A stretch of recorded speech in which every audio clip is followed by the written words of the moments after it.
വിഷ്ണുശാലിനിയുടെ ഇന്നത്തെ എപ്പിസോഡിൽ സുസ്മിത അങ്ങനെ ബോധക്കേട് അഭിനയിച്ച് കിടക്കുകയാണ്. ഇനി ഇവളെ എന്ത് ചെയ്യും? സത്യഭാമയെ വിളിച്ച് പറഞ്ഞിട്ട് കുറേ നേരമായല്ലോ എന്നൊക്കെ സരോജൻ ചോദിക്കുകയാണ്. അതൊക്കെ കേട്ടുകൊണ്ട് തന്നെയാണ് സുസ്മിത കിടക്കുന്നത്. അപ്പോൾ ഭാമാൻറ്റി വന്ന് എന്നെ കൂട്ടിക്കൊണ്ട് പോകുമെന്നൊരു ആശ്വാസത്തിൽ സുസ്മിത അങ്ങനെ ബോധം അഭിനയിച്ച് കിടക്കുകയാണ്. തുടർന്ന് സരോജൻ പറയുകയാണ്, ഇവളെ ഒരു പഴമ്പായയിൽ പൊതിഞ്ഞ് നമുക്ക് ആമയഞ്ചൻ തോടിലേക്ക് എറിയാം, അറബിക്കടലിലേക്ക് എത്തിക്കോളും, മീനോ വല്ലോ ഒക്കെ കൊത്തിത്തിന്നും എന്നൊക്കെ പറയുമ്പോൾ സുസ്മിത എന്ന് പേടിക്കുകയാണ്. അപ്പോൾ ഇവർക്ക് ബോധമുണ്ടെങ്കിലോ ഒന്ന് പത്മാവതി ഒരു നിമിഷം ചോദിക്കുകയാണ്. അന്നേരം സരോജൻ പറയുന്നുണ്ട്, അതിന് ഒരു വഴിയുണ്ട്, നിന്ന് ഷോക്കടിപ്പിച്ച് നോക്കാമെന്ന്. അന്നേരം എവിടെ നിന്ന് ഷോക്കടിപ്പിക്കുമെന്ന് മറ്റുള്ള സ്ത്രീകൾ ചോദിക്കുമ്പോൾ ഇവിടെ കേടായ ഒരു അയൺ ബോക്സ് ഉണ്ട്, തുണി തയ്ക്കാനായിട്ട് കൊള്ളില്ല, പക്ഷെ തൊട്ടാൽ ഉടനെ ഷോക്കടിക്കുമെന്ന്. അന്നേരം അത് എടുത്തുകൊണ്ട് വരാനായിട്ട് സരോജൻ പറയുകയാണ്. തുടർന്ന് പത്മാവതി അമ്മ അത് എടുക്കാനായിട്ട് പോകുമ്പോൾ സുസ്മിതയാണെങ്കിൽ ആകെ പേടിച്ചിടുകയാണ്.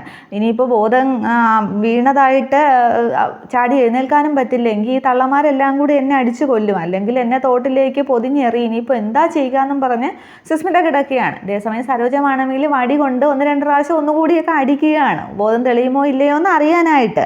ഇതേസമയം സത്യഭാമ കാറിൽ ഈ പത്മാവതി അമ്മയുടെ വീട്ടിലേക്ക് എത്തുകയാണ്.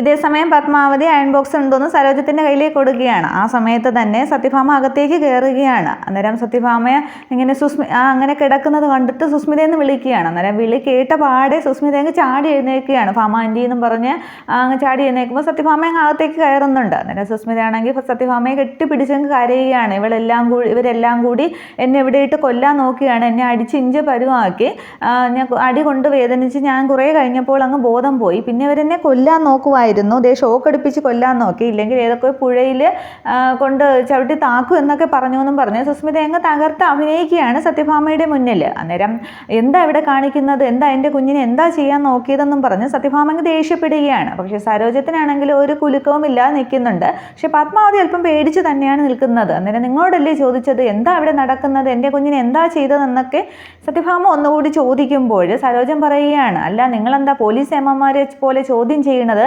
നാട്ടുരാജ്യമൊക്കെ ആണെങ്കിൽ അതൊക്കെ ഈ ചൈന കോളനിക്ക് പുറത്ത്, അതൊന്നും ഇവിടെ വേണ്ട എന്നിങ്ങനെ നിങ്ങൾ നിങ്ങളുടെ പാട്ടിന് പൊയ്ക്കോളണം, നിങ്ങൾക്ക് ഇവിടെ വേണമെങ്കിൽ ഇവിടെ നിന്ന് കെട്ടിപ്പൊതിഞ്ഞ് കൊണ്ടുപോകാം എന്നിങ്ങനെ പറയുകയാണ്. അന്നേരം എടി നിന്നെ ഞാൻ എന്നും പറഞ്ഞ് എടി സത്യഭാമ എന്ന് വിളിക്കുന്നു എന്നും പറഞ്ഞ് ഇങ്ങനെ സരോജത്തിന് നേരെ സത്യഭാമ കൈ ചൂണ്ടുകയാണ്. അന്നേരം കൈ ചൂണ്ടുമ്പോൾ തന്നെ ബാക്കി എല്ലാവരും അവരുടെ അടിക്കാനായിട്ട് കൈ ഓങ്ങുകയാണ് സത്യഭാമ സരോജത്തെ എടി എന്ന് വിളിച്ച് അങ്ങനെയൊക്കെ സംസാരിക്കുന്നതിൽ. അന്നേരം ബാക്കിയുള്ളവരെല്ലാം അവരെ കയ്യിരുന്ന കമ്പും ചൂലും ഒക്കെ സത്യഭാമയ്ക്ക് നേരെ ഓങ്ങാനായിട്ട് പോകുമ്പോഴാണ് സത്യഭാമയുടെ വാക്കിനൊരു വിലയുമില്ല, അവർ പറയുന്നൊന്നും കേൾക്കില്ല എന്ന് ഭാമയ്ക്ക് മനസ്സിലാകുന്നത്. അന്നേരം നാട്ടിലെ കാര്യങ്ങളൊക്കെ സത്യഭാമ തീരുമാനിക്കും, പക്ഷേ ചൈന കോളനിയിൽ കാര്യങ്ങൾ തീരുമാനിക്കുന്നത് സരോജമാണ്. നിങ്ങളുടെ ഈ സുസ്മിത ഇവിടെ കാണിച്ചു കൂട്ടിയ വേലത്തരങ്ങൾ എന്താണെന്ന് നിങ്ങൾക്ക് അറിയാമോ, അതൊക്കെ ഞങ്ങൾ കുറേ കാലമായിട്ട് കണ്ടും കേട്ടും കൊണ്ട് നിൽക്കുകയാണ്. സുസ്മിത പച്ചവെള്ളം ചവച്ച് കുടിക്കുന്ന പെണ്ണായിരിക്കാം, അതൊക്കെ ഈ പാഴ് പറയുന്നതൊക്കെ നിങ്ങളങ്ങ് വിശ്വസിച്ചോ, പക്ഷെ ഞങ്ങൾ ആരും വിശ്വസിക്കില്ല എന്നും പറഞ്ഞ് സരോജം അങ്ങ് ചാടി കടിക്കുകയാണ് സത്യഭാമയ്ക്ക് നേരെ. അന്നേരം ഭാമയ്ക്കാണെങ്കിൽ ഒരു ഉത്തരവുമില്ല. സുസ്മിത പക്ഷേ കരഞ്ഞങ്ങ് തകർക്കുകയാണ് അവിടെ ഇരുന്നുകൊണ്ട്, എല്ലാവരും കൂടി എന്നെ കൊല്ലാൻ നോക്കുന്നു എന്നൊക്കെ പറഞ്ഞിട്ട്. അന്നേരം സരോജത്തിന് നേരെ അടിക്കാൻ ഒങ്ങിയ കൈ സത്യഭാമയെ അങ്ങ് താഴ്ത്തുകയാണ്. അന്നേരം സത്യഭാമ പറയുന്നുണ്ട്, പിന്നെ ഞാൻ ആരാണെന്ന് നിങ്ങൾക്കറിയാമോ, എൻ്റെ മകൻ വിഷ്ണു എന്നിങ്ങനെ പറയാൻ വരുമ്പോഴത്തേക്കാണ് വിഷ്ണുവും സത്യഭാമയും രണ്ടാണ് എന്ന് പറഞ്ഞ് വിഷ്ണു അങ്ങനെ വെല്ലുവിളിച്ച് പോയത് ഓർക്കുന്നത്. അന്നേരം സത്യഭാമ ഒന്നും മിണ്ടുന്നില്ല. തുടർന്ന് സരോജം അങ്ങ് തൻ്റെ ഇടത്തോടെ നിന്ന് ചോദിക്കുകയാണ്, അല്ല നിങ്ങളുടെ മകൻ വിഷ്ണു ബാക്കി പറഞ്ഞില്ലല്ലോ, ഈ പാഴ് പറഞ്ഞ കള്ളങ്ങളൊക്കെ വിശ്വസിച്ചല്ലേ നിങ്ങൾ വിഷ്ണുവിനെയും മകനെയും മരുമകളെയും ഒക്കെ ഇറക്കി വിട്ടത്, വിഷ്ണു ഇല്ലാത്ത സത്യഭാമയെ ആര് ഭയക്കാനാണ്, നിങ്ങൾ ഭയങ്കര പണക്കാരി ആയതുകൊണ്ട് കാശിന് ഗുണ്ടകളെയൊക്കെ കിട്ടും, പക്ഷേ വിഷ്ണുവിനെ പോലെയുള്ളൊരു മകനെ നിങ്ങൾക്ക് കിട്ടാനായിട്ട് പോകുന്നില്ല എന്നൊക്കെ പറയുമ്പോൾ സത്യഭാമ അവിടെ ഉത്തരം കിട്ടാതെ അങ്ങ് തലകുനിച്ച് നിൽക്കുകയാണ്. തുടർന്ന് ഭാമ അങ്ങ് പറയുന്നുണ്ട്, പത്മാവതിയമ്മേ നിങ്ങളിതൊക്കെ കേട്ടല്ലോ, സത്യഭാമ ആരാണെന്ന് അങ്ങോട്ട് പറഞ്ഞു കൊടുക്കുമെന്ന് പറയുമ്പോൾ സരോജം പറയുകയാണ്, പത്മാവതിയമ്മേ സരോജവും ആരാണെന്ന് അങ്ങോട്ട് പറഞ്ഞു കൊടുക്കാനായിട്ട് നിങ്ങളുടെ നാട്ടിൽ കാര്യങ്ങൾ തീരുമാനിച്ചാൽ മതി, പക്ഷേ ചൈന കോളനിയിൽ കാര്യങ്ങൾ തീരുമാനിക്കുന്നത് സരോജമാണ്, നിങ്ങൾക്ക് വേണമെങ്കിൽ ഇവിടെ നിന്ന് കെട്ടിപ്പൊതിഞ്ഞു കൊണ്ടുപോകാം, ഇവിടെ ആരും തടയില്ല, അല്ലെങ്കിൽ ഞങ്ങളെല്ലാവരും കൂടി ഇവിടെ ഇട്ട് തല്ലിക്കൊല്ലുക തന്നെ ചെയ്യും എന്നൊക്കെ അങ്ങ് സരോജം സത്യഭാമയെ അങ്ങ് വെല്ലുവിളിക്കുകയാണ്. അന്നേരം പത്മാവതിയമ്മേ നിങ്ങൾ ഇതിന് മറുപടി പറയേണ്ടി വരും എന്നിങ്ങനെ സത്യഭാമ പറയുന്നുണ്ട്. അന്നേരം പത്മാവതിയമ്മ മുന്നോട്ട് വന്ന് പറയുകയാണ്, എൻ്റെ മകൻ രോഹിത്തിനെ ഇവളുടെ കൂടെ അല്ലേ പഞ്ചകൈലാസത്തിലേക്ക് പറഞ്ഞു വിട്ടത്, എന്നിട്ട് എൻ്റെ മോൻ എവിടെ? അവനെ അന്വേഷിക്കാനായിട്ട് നിങ്ങളുടെ മുമ്പിൽ ഞാൻ കുറേ തവണ വന്നല്ലോ, അപ്പോഴൊക്കെ നിങ്ങൾ എന്നെ ഓരോരോ കാരണങ്ങൾ പറഞ്ഞങ്ങ് വിട്ടു. പക്ഷെ ഇപ്പോൾ എന്താ, എൻ്റെ മോൻ എവിടെയെന്നൊക്കെ ചോദിക്കുമ്പോൾ ഞാൻ നിങ്ങളുടെ മകനെ അന്വേഷിച്ചില്ലെന്നാണോ നിങ്ങൾ പറയുന്നതെന്ന് ചോദിക്കുകയാണ്. അന്നേരം അന്വേഷിച്ചിട്ട് എവിടം വരെ ആയി? ആ എൻ്റെ മകനെ അന്വേഷണം നടന്ന വിഷ്ണുവിനെ അല്ലേ നിങ്ങൾ വീട്ടിൽ നിന്ന് ഇറക്കി വിട്ടത്? ഇപ്പോൾ അന്വേഷണം എവിടം വരെ ആയി? നിങ്ങൾക്ക് വല്ല ബോധ്യമുണ്ടോ? അതെ, ഇവൾക്ക് ഒരു ആപത്ത് വന്നപ്പോൾ നിങ്ങൾ കാറും എടുത്ത് ഓടി വന്നല്ലോ. ആ ഒരു ശുഷ്കാന്തി എൻ്റെ മകനെ അന്വേഷിച്ചതിൽ കാണിക്കാത്തത് എന്താണ്? അവനെ എനിക്കങ്ങനെ വിട്ട് കളയാനായിട്ട് സാധിക്കില്ല, ഞാൻ നൊന്ത് പ്രസവിച്ച മകനാണ് എന്നൊക്കെ പറയുമ്പോൾ ഭാമയ്ക്ക് അവിടെ പത്മാവതിയുടെ മുമ്പിലും ഉത്തരമില്ലാതാവുകയാണ്. തുടർന്ന് സുസ്മിത അങ്ങ് ചാടി എന്നൊക്കെയാണ് ഭാമാൻറ്റി എന്നും പറഞ്ഞ് വീണ്ടും സത്യഭാമയെ ചേർത്ത് അങ്ങ് കെട്ടിപ്പിടിച്ചങ്ങ് കരച്ചിലും ബഹളവും ഒക്കെയാണ്. അതായത് സരോജത്തിന് എല്ലാവർക്കും ദേഷ്യം വരികയാണ്. നിങ്ങൾ എത്രയും പെട്ടെന്ന് ഇവളെ ഇവിടെ നിന്ന് കൊണ്ടുപോകണം എന്ന് പറഞ്ഞിട്ട് സുസ്മിതയുടെ തലമുടിക്ക് ഇങ്ങനെ ചുറ്റി പിടിച്ചിട്ട് സത്യഭാമയുടെ നേരെ അങ്ങ് എറിഞ്ഞു കൊടുക്കുകയാണ്. എത്രയും പെട്ടെന്ന് കൊണ്ടുപോകും, അല്ലെങ്കിൽ ഞങ്ങൾ ഇവിടെ തല്ലിക്കൊല്ലുമെന്ന് പറയുകയാണ്. തുടർന്ന് ആ ഒരു പ്രവൃത്തി കാണുമ്പോൾ വീണ്ടും സത്യഭാമയാണെങ്കിൽ ഡി എന്നും പറഞ്ഞിങ്ങനെ സരോജത്തിന് നേരെ കൈ ചൂണ്ടുന്നുണ്ട്. പക്ഷെ അന്നേരവും കൂടി നിൽക്കുന്ന ബാക്കി എല്ലാവരും അവരുടെ കയ്യിലിരിക്കുന്ന ആ കമ്പം തടിയും ചൂലും ഒക്കെ ഇങ്ങനെ ഓങ്ങുമ്പോൾ സത്യഭാമയ്ക്ക് അവിടെ സരോജത്തെ ഒന്നും ചെയ്യാനായിട്ട് സാധിക്കില്ല. നമുക്ക് ഇവിടെ നിന്ന് പോകാം മോളെ എന്നും പറഞ്ഞ് സുസ്മിതയും കൂട്ടിക്കൊണ്ട് അവിടെ ചൈന കോളേജിലെ സരോജത്തിൻ്റെയും പത്മാവതിയുടെ അമ്മയുടെയും മുമ്പിലൊക്കെ പരാജയപ്പെട്ട് ആകെ നാണം കെട്ട് സത്യഭാമ സുസ്മിതയും കൊണ്ട് അവിടെ നിന്ന് ഇറങ്ങുകയാണ്. തുടർന്ന് അവരങ്ങ് പോകുമ്പോൾ ഒന്നുകൂടി സരോജം വിളിക്കുകയാണ്, ഒന്ന് നിന്നേന്ന് പറഞ്ഞിട്ട് സുസ്മിതയുടെ അവിടെ കിടന്ന 2 ചെരുപ്പ് എടുത്തങ്ങ് സുസ്മിതയുടെ പുറത്തേക്ക് തന്നെ എറിഞ്ഞു കൊടുക്കുകയാണ്. തുടർന്ന് വാമോളെന്നും പറഞ്ഞ് വീണ്ടും സുസ്മിതയെ കൂട്ടിക്കൊണ്ട് പോകുമ്പോൾ സത്യാമ്മയാണ് പിണക്കി വിട്ടിരിക്കുന്നത് സരോജം എന്നിങ്ങനെ പത്മാവതി വിഷമത്തോട് പറയുകയാണ്. അന്നേരം എന്തോന്ന് സത്യഭാമ, അവരുടെ കുടുംബം തന്നെ കുത്തി മറിക്കാനായിട്ട് കഴിവുള്ള ഒരു അരിക്കൊമ്പനെയാണ് അവരിപ്പോൾ കാറി കയറ്റിക്കൊണ്ട് പോകുന്നത്, ഭൂലോകം വണ്ടി എന്ന് പറഞ്ഞ് സരോജം അങ്ങ് ചിരിക്കുകയാണ്. ഇതേസമയം ശാലിനി വീട്ടിൽ കുഞ്ഞിനെ എടുത്തുകൊണ്ട് അങ്ങോട്ടും ഇങ്ങോട്ടും നടക്കുകയാണ്. കുഞ്ഞിൻ്റെ നെറ്റിയിൽ പിന്നെ തുണിയൊക്കെ നനച്ചിട്ടുണ്ട്. കുഞ്ഞിൻ്റെ ചൂടാണെങ്കിൽ കുറയുന്നില്ല, പനിയാണ്. അന്നേരം വിജിലയും കൂടെയുണ്ട്. അന്നേരം ആശുപത്രിയിൽ കാണിക്കണ്ടേ, ചൂട് കുറയുന്നില്ലല്ലോ എന്നൊക്കെ ശാലിനി ചോദിക്കുകയാണ്. അന്നേരം നമ്മൾ മില്ലിലേക്ക് പോയപ്പോൾ മുതൽ കരച്ചിലായിരുന്നു എന്നാണ് പറഞ്ഞത്, ഇതിപ്പോൾ ഡോക്ടറെ കാണിക്കേണ്ട ആവശ്യമൊന്നുമില്ല. പിന്നെ അമ്മ ഒരു കാര്യം പറഞ്ഞു, ശാലിനിയോട് പറയാനുള്ള മടി കൊണ്ടാണ് പറയാത്തത് എന്ന് പറയുമ്പോൾ ശാലിനി ചോദിക്കുകയാണ് എന്താ കാര്യം എന്ന് ചോദിക്കുമ്പോൾ വിജില അങ്ങ് പറയുകയാണ്, ഇവൾ കുറേ നാളായില്ലേ അമ്മയെ വിട്ട് നിൽക്കാൻ തുടങ്ങിയിട്ട്, ചിലപ്പോൾ അമ്മയെ കാണണമെന്ന് തോന്നുന്നുണ്ടാകും, അതായിരിക്കും, അതിൻ്റെ ഒരു ചൂടായിരിക്കും എന്ന് പറയുമ്പോൾ ശാലിനി ഇങ്ങനെ പ്രീതിയെ ഓർക്കുകയാണ്. അന്നേരം ശാലിനിക്ക് അങ്ങ് വിഷമമാവുന്നുണ്ട്. അന്നേരം ശാലിനിയുടെ സങ്കടം കണ്ടിട്ട് വിജില ശാലിനിന്ന് വിളിക്കുമ്പോൾ അല്ലേ എനിക്ക് വിഷമമൊന്നുമില്ല, അമ്മയും ഒരിക്കൽ ഇത് എന്നോട് സൂചിപ്പിച്ചിരുന്നു, ഇവളുടെ സ്വന്തം അമ്മയെ കാണിക്കണം, ഞാൻ വിഷ്ണുവേട്ടനെ ഒന്ന് വിളിച്ച് നോക്കണ്ടേ, സത്യാമ്മ അവിടെ ഇല്ലെങ്കിൽ മോളെ ഒന്ന് കൊണ്ടുപോയി കാണിക്കാം എന്ന് പറഞ്ഞ് വിഷ്ണുവിനെ വിളിക്കാനായിട്ട് ശാലിനി പോവുകയാണ്, ഫോൺ വിളിക്കാനായിട്ട്. ഇതേസമയം ശാരദാമ്മയുടെ വീട്ടിൽ കുറേ ആൾക്കാരൊക്കെ കൂടിയിട്ടുണ്ട്, മെമ്പറുണ്ട്. മെമ്പറുടെ കൂടെ വന്നിരിക്കുന്നത് ഹോട്ടലിലേക്ക് പാല് കൊടുക്കുന്നവരും പച്ചക്കറി കൊടുക്കുന്നവരും സ്റ്റേഷനറി സാധനങ്ങളും ഒക്കെ കൊടുക്കുന്നവരാണ്. അവരൊക്കെ ആകെ ബഹളത്തിൽ ആണ്. പക്ഷേ മെമ്പർ സമാധാനത്തിൽ ശാരദാമ്മയുടെ കാര്യങ്ങൾ സംസാരിക്കുകയാണ്. ശാരദാമ്മയ്ക്ക് ഇവിടെ ഹോട്ടൽ തുറക്കാതിരുന്നാൽ അവിടേക്ക് വേണ്ടി സാധനങ്ങൾ എത്തിച്ചു തന്നിരുന്നവരാണ് ഇവരൊക്കെ. പക്ഷേ ഹോട്ടൽ തുറന്നിരുന്നപ്പോൾ ശാരദാമ്മ കുറേശ്ശെ പൈസ കൊടുക്കുമായിരുന്നു. ഹോട്ടൽ തുറന്ന് പ്രവർത്തിക്കുന്നു എന്നൊരു ഒറ്റ കാരണത്തിലാണ് ഇവർ വലിയ തുകയ്ക്ക് സാധനങ്ങൾ തന്നുകൊണ്ടിരുന്നത്. പക്ഷേ ഇപ്പോഴത്തെ അവസ്ഥ അങ്ങനെയല്ല. അപ്പോൾ ഇവരുടെ കടം വീട്ടണം എന്നിങ്ങനെ പറയുകയാണ്. അങ്ങനെ ഹോട്ടൽ തുറക്കാത്ത സാഹചര്യം അറിയാമല്ലോ എന്നും പറഞ്ഞ് നിസ്സഹായമായിട്ട് ശാരദാമ്മ നിൽക്കുകയാണ്. കൂടെ ശ്യാമയും ശാരികയും രാജിയും ശാന്തയും ഒക്കെയുണ്ട്. പക്ഷേ മെമ്പർ പറയുന്നത് പ്രശ്നം വരുന്നതിനേക്കാൾ പെട്ടെന്ന് വരുന്നതിന് മുന്നേ പരിഹരിക്കണമെന്നല്ലേ, നാളെ ഒരു കാലത്ത് ഇവർ വന്നിവിടെ വന്ന് ബഹളം വെച്ചാൽ എന്നോട് പരാതി പറയാനായിട്ട് വരില്ല, അതുകൊണ്ട് ഇവരുടെ പൈസ എത്രയും പെട്ടെന്ന് കൊടുത്ത് തീർക്കണം എന്ന് പറയുകയാണ്. അന്നേരം ഞാൻ കൊടുക്കില്ല എന്ന് പറഞ്ഞില്ലല്ലോ എന്നും പറഞ്ഞ് ശാരദാമ്മ പറയുകയാണ്. പക്ഷേ അതിനൊരു അവധി പറയണം എന്നിങ്ങനെ കൂടി നിന്ന ഒരാൾ പറയുകയാണ്. അന്നേരം അവധി എന്നും പറഞ്ഞിങ്ങനെ ശാരദാമ്മ വിഷമിച്ച് നിൽക്കുകയാണ്. അന്നേരം അത് പറഞ്ഞേ പറ്റൂ, എത്രയും പെട്ടെന്ന് കൊടുത്ത് തീർക്കണമെന്ന് മെമ്പർ ഇങ്ങനെ സംസാരിക്കുകയാണ്. ഈ സമയത്ത് ഇവരുടെ ഈ സംഭാഷണമൊക്കെ കേട്ടുകൊണ്ട് ഗേറ്റിന് പുറത്ത് വിഷ്ണു വരുന്നുണ്ട്.